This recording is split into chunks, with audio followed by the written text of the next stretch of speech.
பிரசன்னன். கர்த்தருடைய நாமத்திற்கு மகிமை உண்டாவதாக. ஆகவே கர்த்தர் நல்லவர், அவர் கிருபை என்றும் உள்ளது.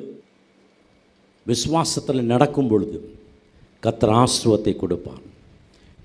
விசுவாசத்தை பற்றி பேசுவதனால ஆண்டவர் ஆசீர்வாதத்தை கொடுக்க மாட்டார். நிறைய பேசணும் ஆண்டவரை பற்றி. He is the healer, he is the provider, he with the provision, is the Jehovah Rapha, he's அப்படி இப்படின்னு. அவர் யெகோவா ராஃபா, அவர் வல்லமை உள்ள தேவன், அற்புதத்தின் தேவன், அப்படிலாம் நிறைய பேசுவோம். ஆனால் பேசுவதை காட்டிலும் கிரியையிலே நடக்கிற விசுவாசம் தான் ஆண்டவர் அற்புதம் செய்ய முடியும். எப்போ ஆண்டவர் அற்புதம் செய்வார்னா, விசுவாசத்தில் நீங்கள் காலடி வைக்கும் பொழுது. இந்த சர்க்கஸில் பார்த்துருப்பீங்க, இந்த பார் விளையாடுறவங்க, பாரில் இந்த பார்லேருந்து அடுத்த பார்க்கு போவாங்க. அப்போ இதை விட்டுட்டு அடுத்தது போய் பிடிச்சிக்குவாங்க. சில காரியத்தை நீங்கள் விட வேண்டும், அப்போ தான் அடுத்த காரியங்கள் உங்களுக்கு கிடைக்கும். இதை நான் விடமாட்டேன், பிடிச்சிட்டே இருப்பேன் அப்படின்னு சொன்னால் நீங்கள் அடுத்த பாருக்கு போக முடியாது. பிரியமான தேவ ஜனமே, we must step out into the ஃபெய்த்தில் நடக்கணும், ஃபெய்த்தில் பேசணும். ஆண்டுடைய கரம் உங்கள் இடத்துல அசைவாட வேண்டும் என்று சொன்னால், விசுவாசியாகிய நீங்கள் போக வேண்டிய தூரம் ரொம்ப இருக்கு. தைரியமாக கால் எடுத்து வைங்க. அங்கே போனால் இப்படி இருக்குமோ, இங்கே போனால் இப்படி இருக்குமோ, அவர் இப்படி சொல்லுவாரோ, இவர் இப்படி சொல்லுவாரோ அப்படின்னு நம்மளே பேசிக்கொண்டு இல்லாமல் விசுவாசத்தில் நடக்க கற்றுக்கொள்ள வேண்டும். ஆதியாகமம் 15ஆம் அதிகாரத்தில் ஆபிரகாமுக்கு சொல்கிறார், உனக்கு நான் குழந்தை கொடுப்பேன்னு சொல்லியிருக்கார். விசுவாசத்தில் அவன் செயல்பட ஆரம்பித்தான். அது மாத்திரமல்ல, ஈசாக்கை நீ பலியிடு அப்படின்னு சொல்லும் பொழுது அதில் செயல்படுத்த ஆரம்பித்தான். அது அவனை பெரிய ஜாதியாக்கினது.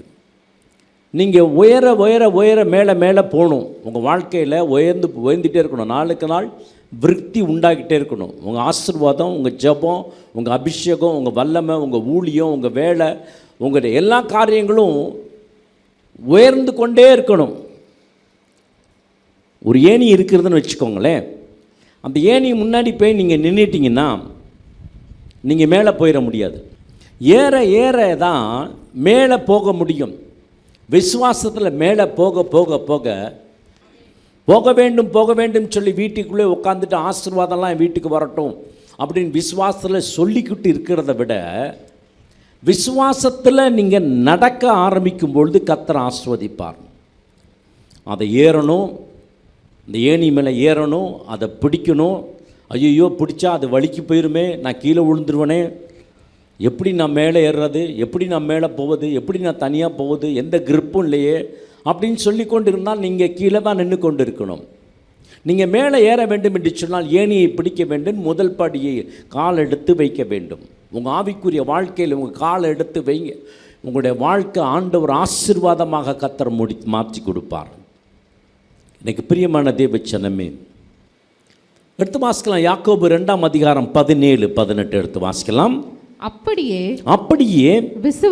விசுவாசமும் கிரியை இல்லாதிருந்தால் தன்னிலே தானே செத்ததாய் இருக்கும். ஆமா, கிரியை இல்லாத விசுவாசம் என்னது? செத்தது. நான் சர்ச்சுக்கு போகணும் ட்ரெஸ் போட்டு வீட்டில் உட்காந்துட்டு இன்றைக்கி ஆரம்பிச்சிருப்பாங்க, 8 மணிக்கு ஆரம்பிச்சிருப்பாங்க. இப்போ வர்ஷிப் முடிஞ்சிருக்கும். இப்போ காணிக்கை ஜெபம், இப்போ திருவிருந்து, இப்போ நேரம் முடிஞ்சிருக்கும், ஸ்தோத்திரம், ஆமேன் அப்படின்ட்டு வீட்டில் உட்காந்துருந்தீங்கன்னா அது சர்ச்சுக்கு போன அர்த்தமா? கிரியை இல்லாத விசுவாசம் செத்ததாக இருக்கும். 18 ஒருவன் உனக்கு விசுவாசம் உண்டு, எனக்கு கிரியைகள் உண்டு, கிரியைகள் இல்லாமல் உன் விசுவாசத்தை எனக்கு காண்பி.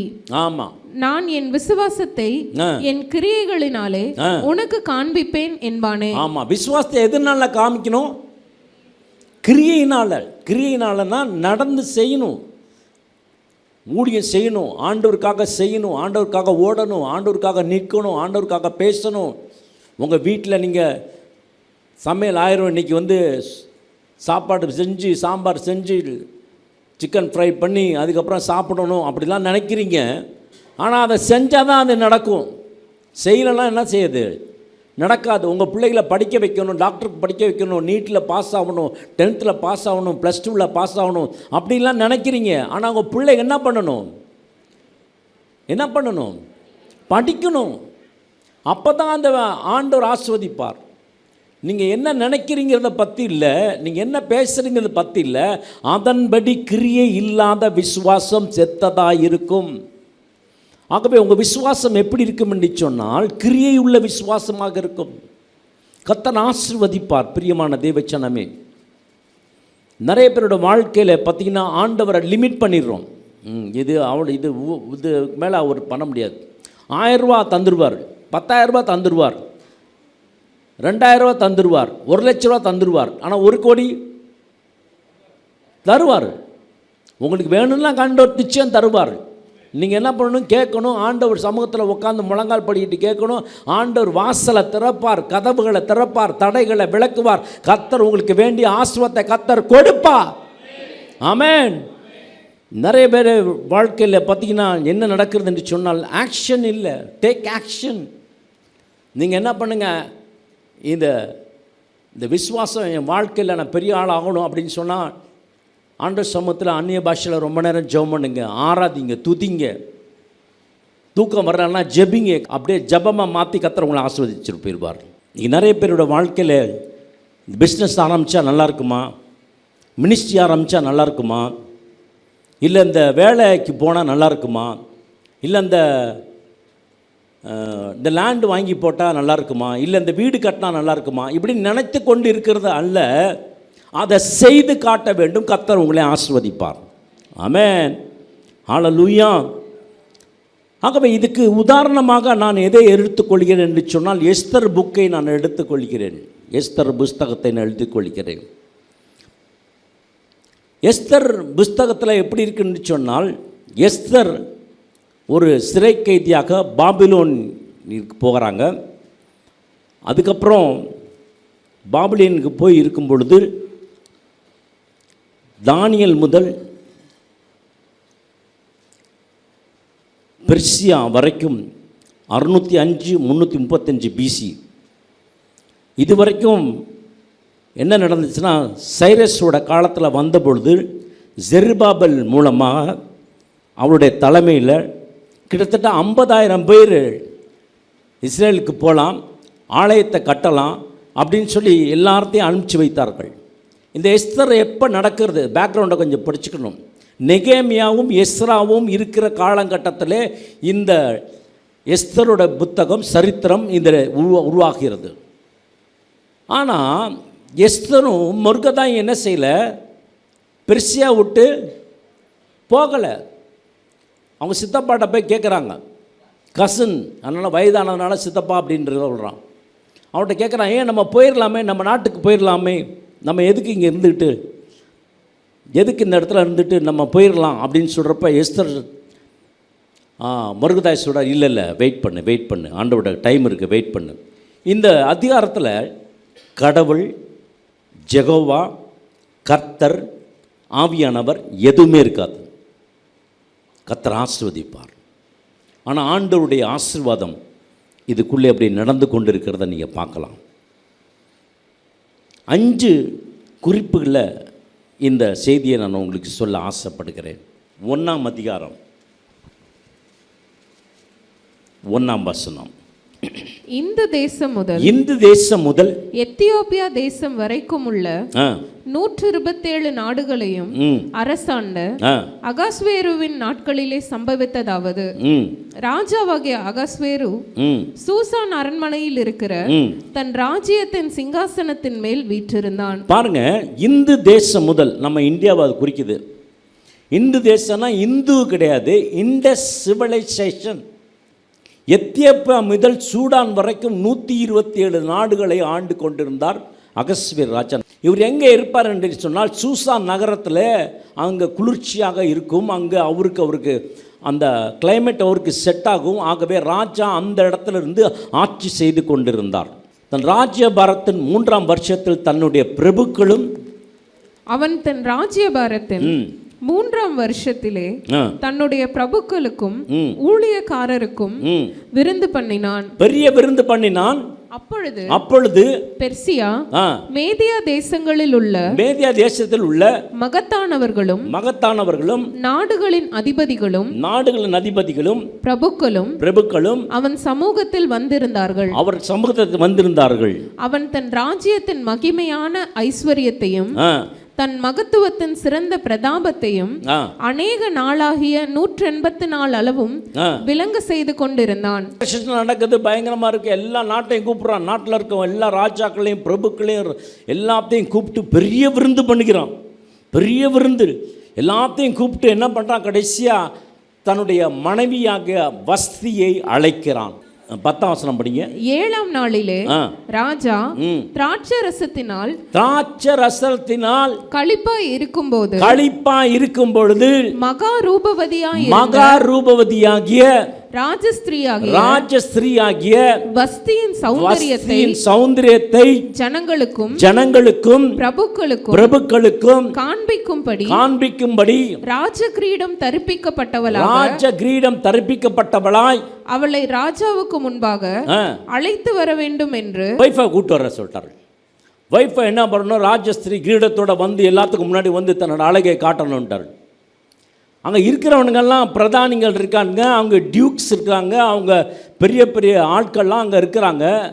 அதெல்லாம் அவங்களும் அப்பு, அவங்களும் நல்ல போதை, சாரி போதை.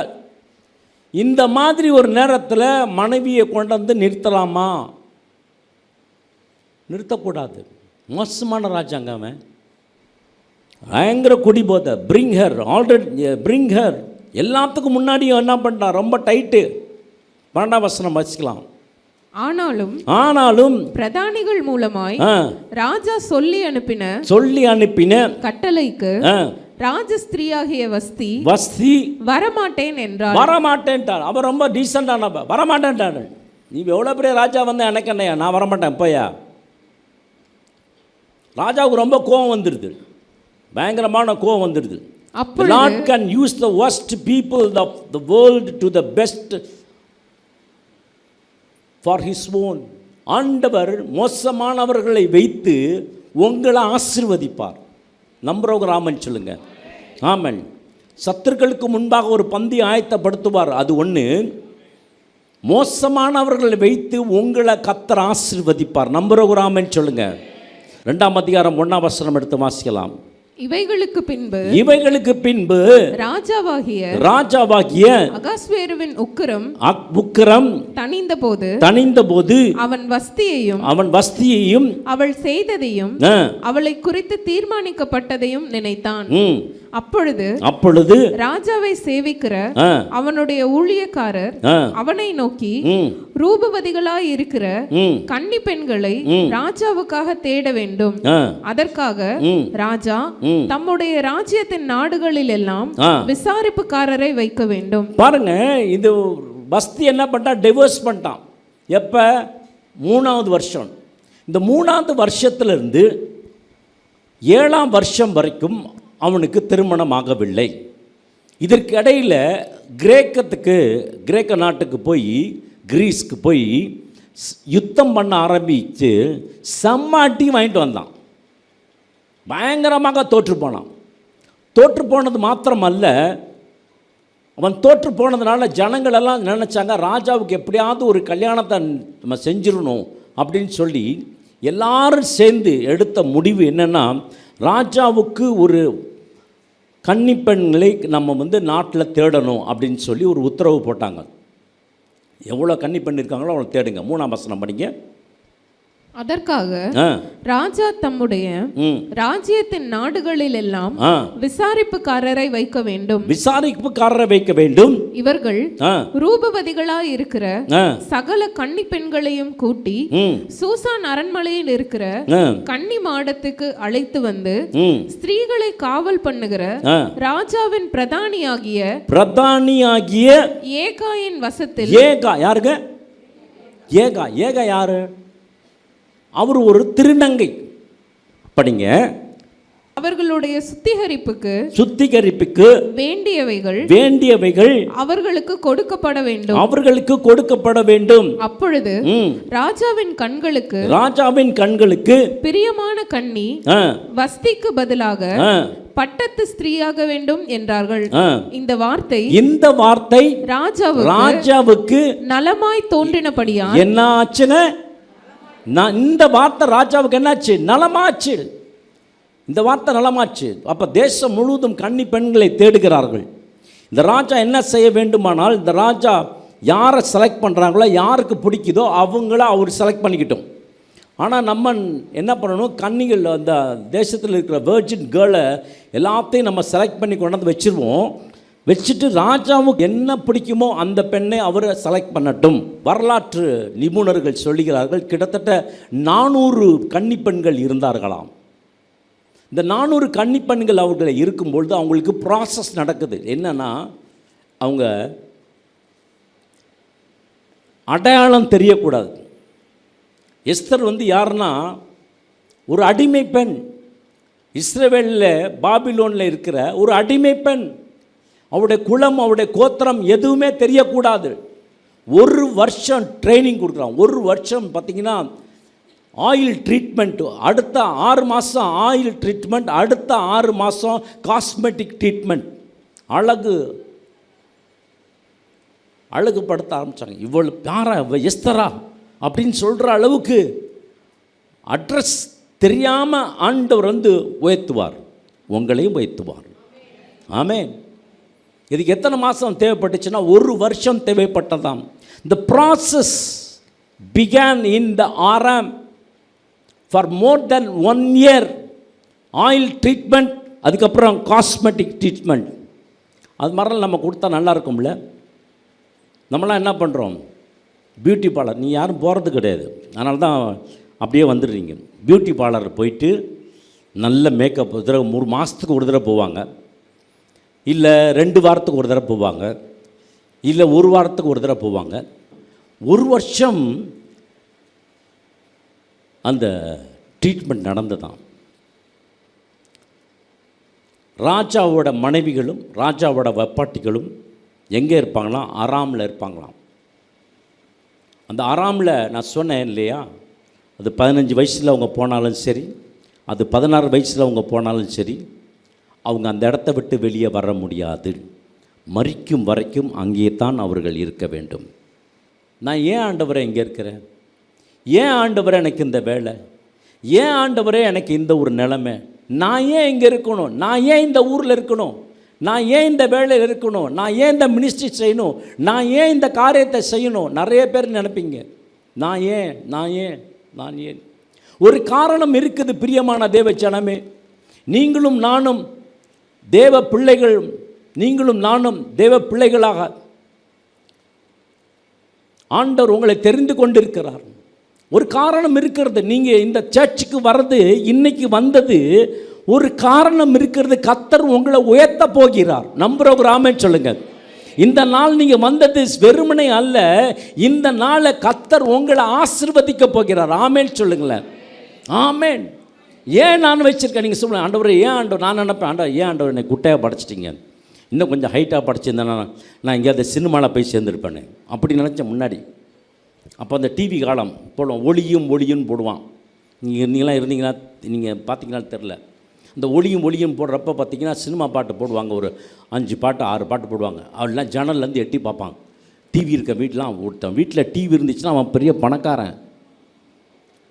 இன்றைக்கி பார்த்தீங்கன்னா அது ரோட்டில் அது விற்றுட்ருக்கான். பணம் தரங்க.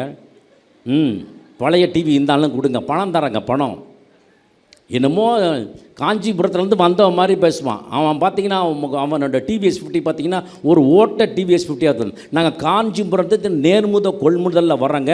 பட்டு சேலைகள், பட்டு வேட்டிகள், பட்டு சட்டைகள் எல்லாத்துக்கும் பணம் தரங்க. அவன் இங்கே பாலக்காரில் எங்கேயாவது ஒரு மூலையில் ஒரு ஓட்ட கடையை வச்சுட்டு உட்காந்துருப்பான். பிரியமான தேவ ஜனமே, ஆண்டவராகிய இயேசு கிறிஸ்து உங்களோடு கூட என்னோடு கூட இருக்கிறான். உங்களுக்காக எனக்காக ஆண்டவர் ஒரு பெரிய திட்டத்தை போட போகிறார். நம்புறீங்களா? எனக்காக ஆண்டவர் ஒரு பெரிய திட்டத்தை வைத்திருக்கிறார். உங்களுக்காக ஆண்டவர் ஒரு பெரிய திட்டத்தை வைத்திருக்கிறார். உங்க பிள்ளைகளுக்காக ஆண்டவர் ஒரு பெரிய திட்டத்தை வைத்திருக்கிறார். உங்க குடும்பத்துக்காக ஆண்டவர் பெரிய திட்டத்தை வைத்திருக்கிறார். உங்க ஊழியத்துக்காக கர்த்தர் ஒரு பெரிய திட்டத்தை வைத்திருக்கிறார். ஆனா நான் ஏன் இங்க இருக்கேன்? நீ இங்க இருக்கணும். கொஞ்ச நாள் நீ கொஞ்சம் சிறைச்சாலையில் இருக்கணும். நீ கொஞ்ச நாள் குழியில இருக்கணும். அதுக்கப்புறம் ஆண்டவர் யோசேப் என்ன பண்ணாரு? எகிப்தில் பிரைம் மினிஸ்டர் ஆக்கினார். கொஞ்ச நாள் இருக்கணும். கொஞ்ச நாள் அந்த கொஞ்ச நாள் எப்படி இருக்கீங்க? ஆண்டவருக்கு பயந்துருக்கீங்களா?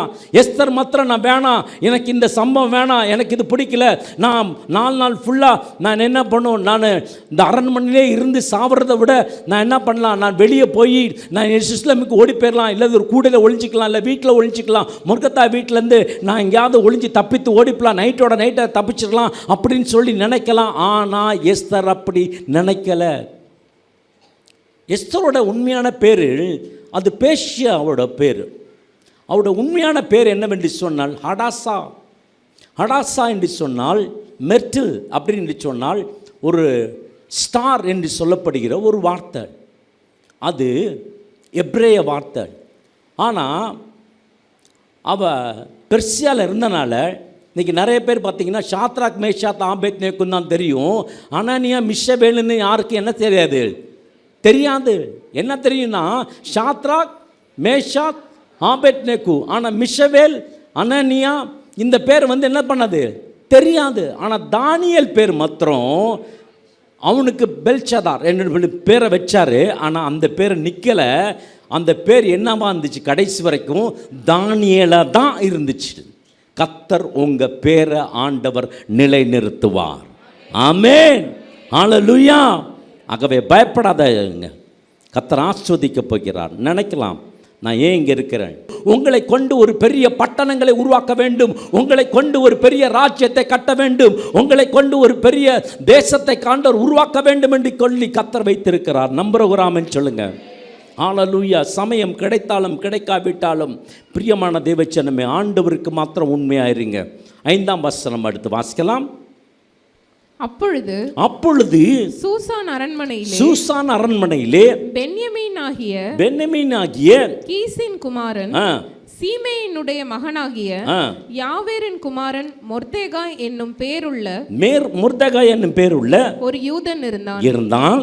அவன் பாபிலோன் ராஜாவாகிய நேபுகாத் நேச்சார் யூதாவின் ராஜாவாகிய எக்கோனியாவை பிடித்து கொண்டு போகிற போது அவனோட கூட எருசலேமில் இருந்து பிடித்து கொண்டு போகப்பட்டவர்களில் ஒருவனாய் இருந்தான். ஆமா, மொர்தெகாய் என்ன பண்ணா, அவர் ஒரு கைதி. அவன் என்ன பண்ணா, அந்த பாபிலோனுக்கு சிறையிருப்பும் பொழுது அவனை பிடித்து கொண்டு போனாங்க. அங்கே போகும்பொழுது அவனுக்கு சின்ன வயசாக இருந்திருக்கும். அப்போ யாரை கூட்டிகிட்டு போகிறான்னா, இந்த எஸ்தரையும் கூட்டிக் கொண்டு போகிறான்.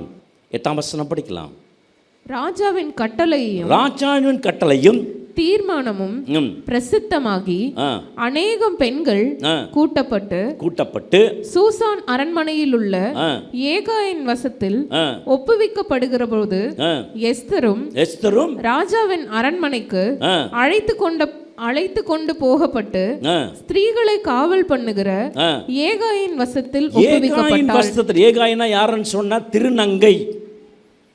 400 பேர் இருக்காங்க கிட்டத்தட்ட. இந்த 400 பேருக்கு ஒரு அரண்மனை இருக்குது. அந்த அரண்மனையில் எல்லாம் உங்களுக்கு கொடுக்கப்படும். அந்த இடத்துல அவன் இருக்கிறான். பேச்சு மட்டும் நிறைய பேசுவோம் நம்ம, ஆனால் ஜெபிக்க மாட்டோம். இது கடைசி காலம் பிரதர் சிஸ்டர், இது கடைசி காலம், இது ரொம்ப கடைசி காலம் வந்துருச்சு, சீக்கிரம் வந்துருச்சு, முத்திரை வந்துருச்சு. நீ என்ன பண்ணுற? நான் ஆஃபீஸ் போகிறேன். கடைசி காலம்னா நீ என்ன பண்ணுற? இதுனே காலத்தை ஓட்டக்கூடாது. கடைசி காலம் ஆண்டவர் எடுத்தன்னு சொன்னாரா? அவர் எடுத்துக்கொள்ளப்பட்ட போகும்பொழுது இதெல்லாம் நடக்கும், இதெல்லாம் அடையாளம், நான் வரத்துக்குரிய அடையாளம் அப்படின்னு சொல்லிட்டார். ஆனால் நம்ம என்ன சொல்கிறோம்? இந்த கடைசி காலத்தில் கணக்கு போட்டு 7 × 7 × 7 × 7 அப்புறம் 6 + 6 6 6 இந்த முத்திரை கம்ப்யூட்டரை பார்த்தீங்கன்னா அந்த நம்பர்லாம் எண்ணி பார்த்தீங்கன்னா அது 6 6ன்னு வரும். இதெல்லாம் ஆண்டவர் செய்ய சொன்னாரா? தூங்குறவன் தூங்கட்டும், ஒருத்தன் எடுத்துக்கொள்ளப்படுவான், இன்னொருத்தன் அவன் முழிச்சிருன்னு சொன்னார் ஆண்டவர். அப்புறம் திருகை இருக்கிற ஸ்திரீகள் என்ன பண்ணாங்க, திருகையை அரைச்சிட்டு தான் இருந்தாங்க. நிறுத்திடுறா, ஆண்டவர் வரப்போறாரா அப்படின்னு சொன்னாரா? இல்லை, அவங்க அரைச்சிட்டு தான் இருந்தாங்க. வயலில் வேலை செய்கிறவன் வேணாம் வந்துரு ஆண்டவர் போகிறோம், வயலில் நட்டு நான் இனிமேல் சாகுபடிலாம் நம்ம பண்ண முடியாது, நம்ம என்ன ஓடி போயிடலாம், வா வீட்டில் ரெடியாக இருந்துடு, ஆண்டவரே வாங்க சை அப்படின்னு மேலே போயிட முடியும். இல்லை, நீ செய்கிற வேலையை என்ன பண்ணணும்? ஹலோ, நீங்கள் ஜெபிக்கிற வேலையை என்ன பண்ணணும்? ஜெபிக்கணும். ஆலயத்துக்கு வர வேண்டிய வேலை என்ன பண்ணணும்? வரணும். தேவ சமூகத்தில் ஜெபி. ஆட்டோமேட்டிக்காக ஆண்டு வந்தார்னா அவர் கூட்டிகிட்டு போயிட்டே இருப்பார். நீ ரெடியாக இருக்கிற உங்கள் வேலை. அது ஞாயிற்றுக்கிழமை இருந்தால் ரொம்ப நல்லாயிருக்கும். ஆண்டவரை பற்றி சொல்கிறது இல்லை. ஆனால் ஆண்டவரோட வருகை வருது. கொல்ல போகிறாங்க, நரகத்தில் போட போகிறாங்க. உங்களையெல்லாம் தூக்கி நரகத்தில் போடுறதுக்கான ஆண்டவர் இந்த பூமிக்கு வந்தார் இல்லை. அவர் பேர் சொன்னீங்கன்னா கர்த்தர் உங்களை நரகத்தில் போட மாட்டார், பரலோகத்தில் கொண்டு வந்து வைப்பார். மிகப்பெரிய ரட்சிப்பை கர்த்தர் உங்களுக்கு கொடுப்பார். ஆமேன்.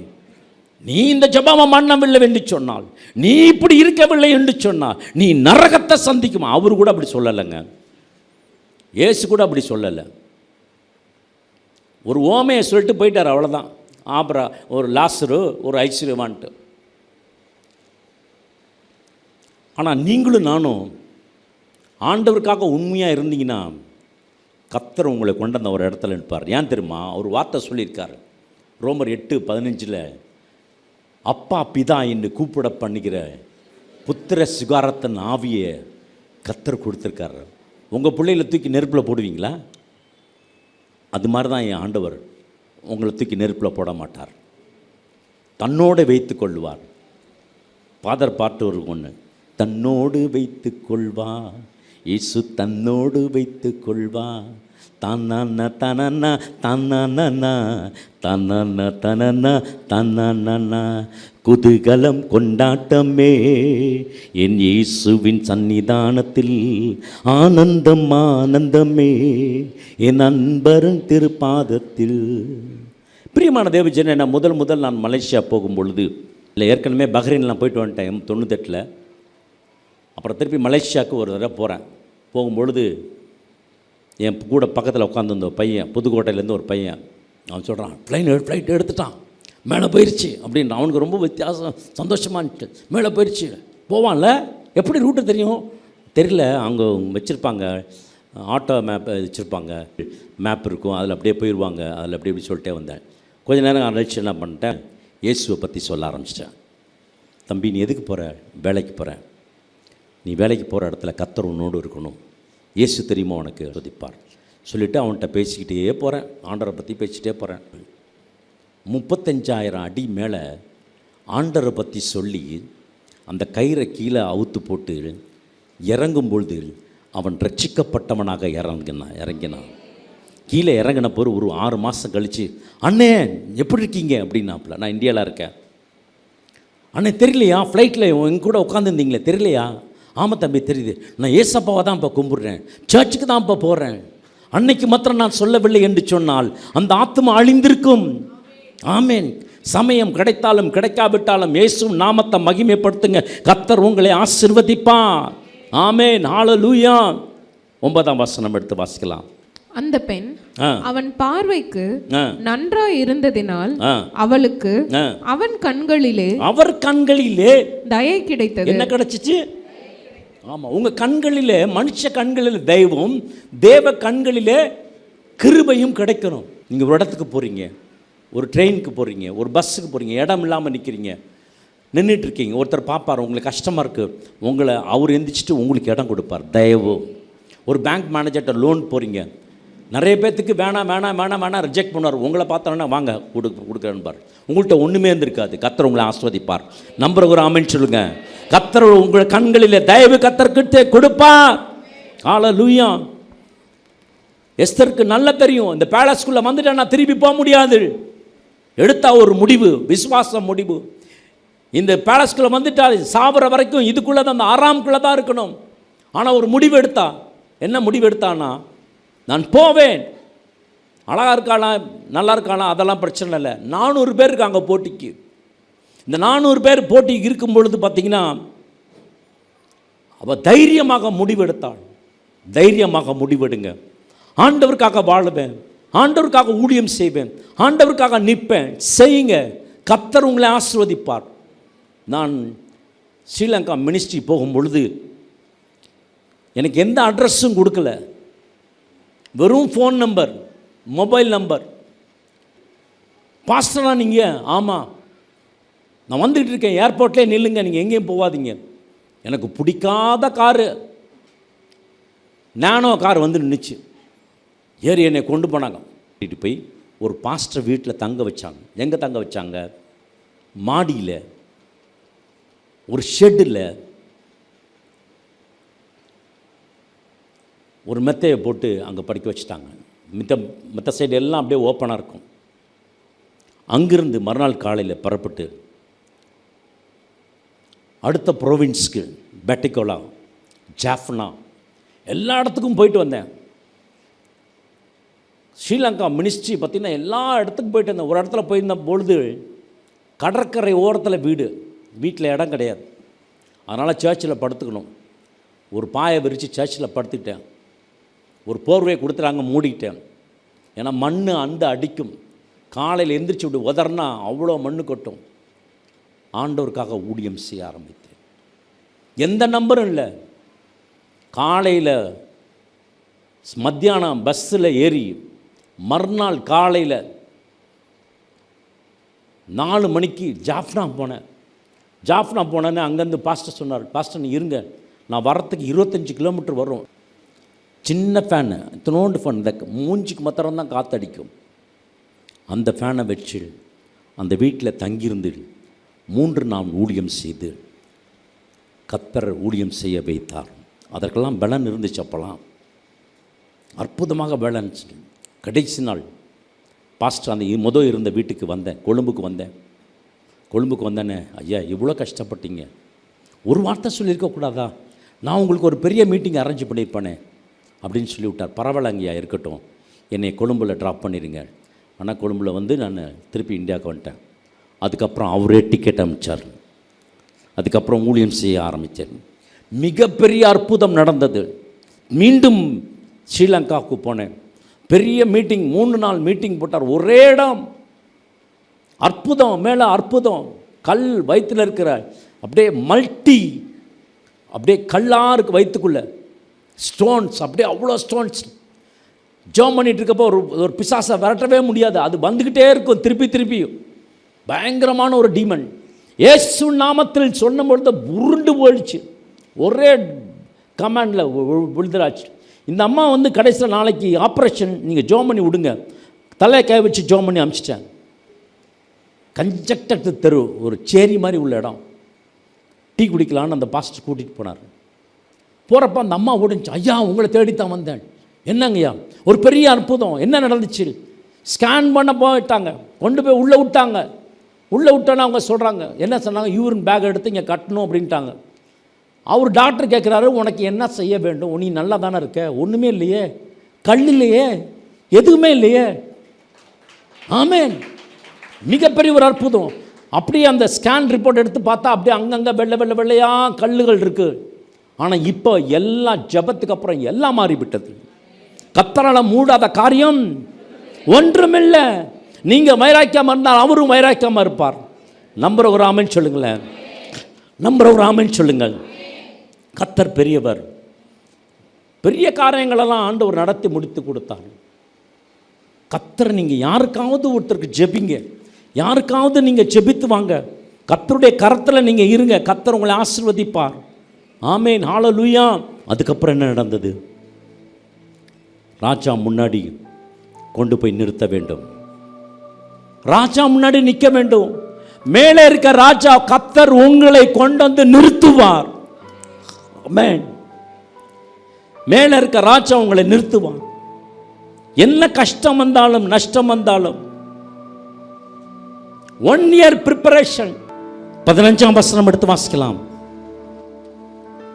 மொர்தெகாய் தனக்கு குமாரத்தியாய் ஏற்றுக்கொண்டவளும் அவன் சிறிய தகப்பனாகிய அபியாயேலின் குமாரத்தியுமான எஸ்தர் ராஜாவினிடத்தில் பிரவேசிக்கிறதற்கு முறை வந்தபோது அவள் ஸ்திரீகளை காவல் பண்ணுகிற ராஜாவின் பிரதானியாகிய ஏகாய் நியமித்த காரியமே அல்லாமல் வேறொன்றும் கேட்கவில்லை. எஸ்தருக்கு தன்னை காண்கிற எல்லா கண்களிலும் தயை கிடைத்தது. என்ன கிடைச்சிச்சு? எஸ்தருக்கு மட்டுமா? எனக்கும் சொல்லுங்க. எனக்கும் தயவு கிடைத்தது. எனக்கும் தயவு கிடைக்கும். 399 பேர் ரிஜெக்ட். அந்த ரிஜெக்ட்லாம் என்ன சொல்லுவாங்களா? எங்களெல்லாம் ரிஜெக்ட் பண்ணிட்டாங்க.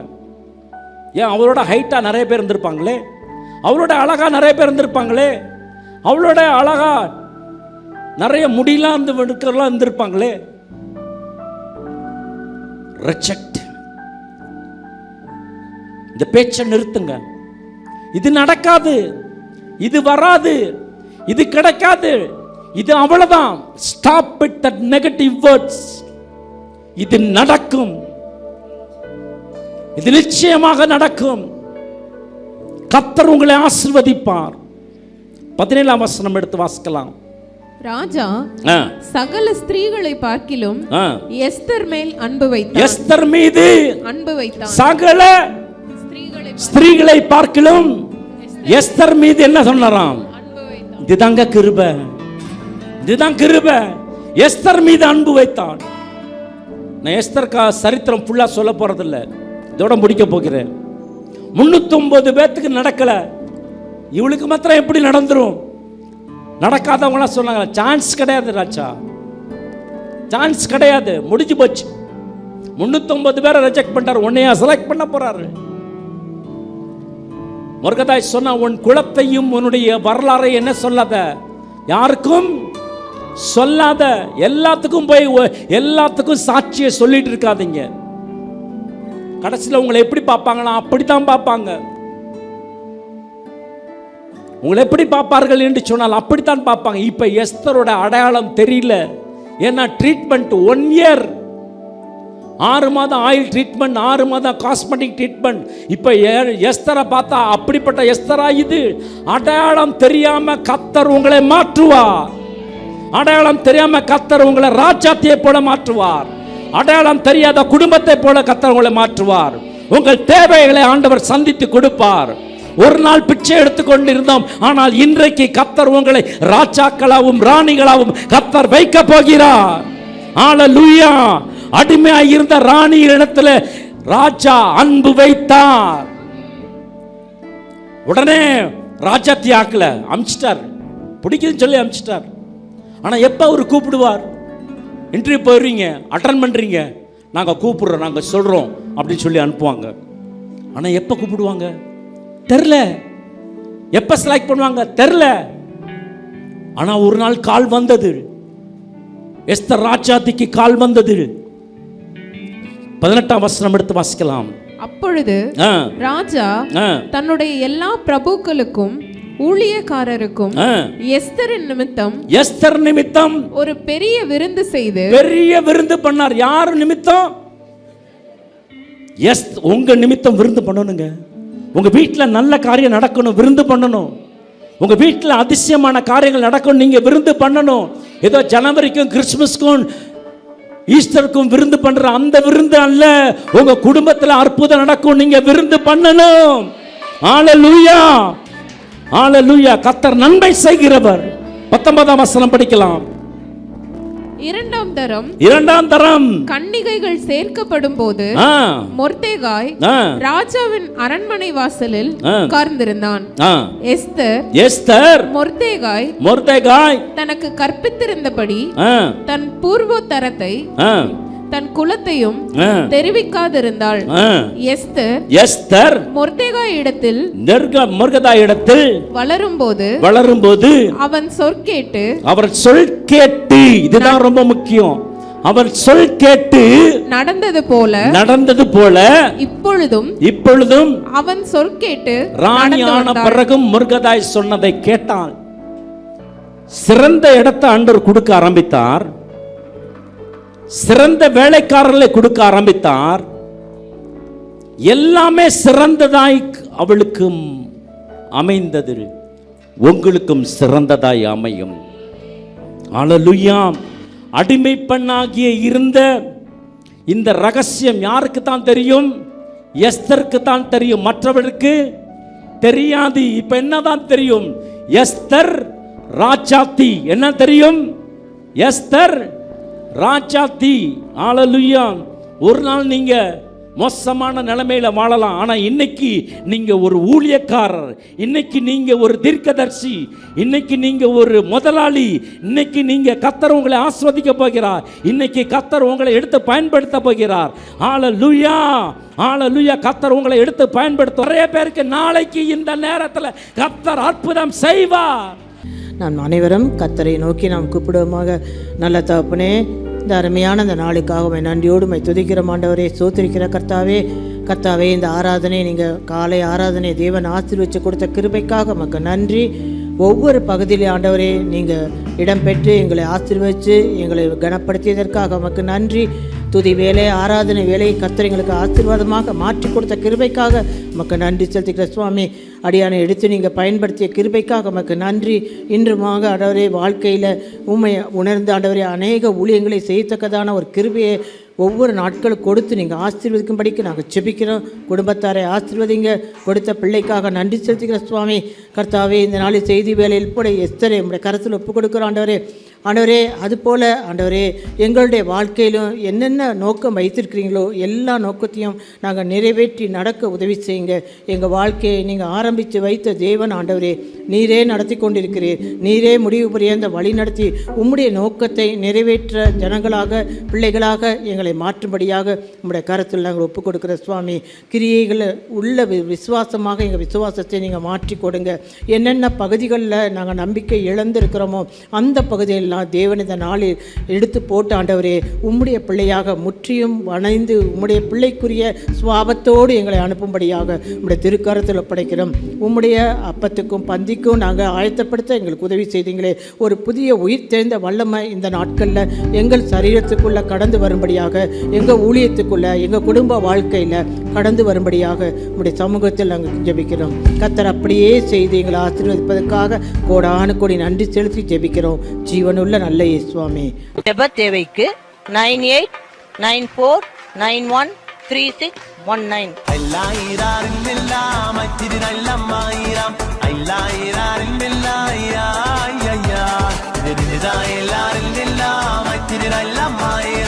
Did I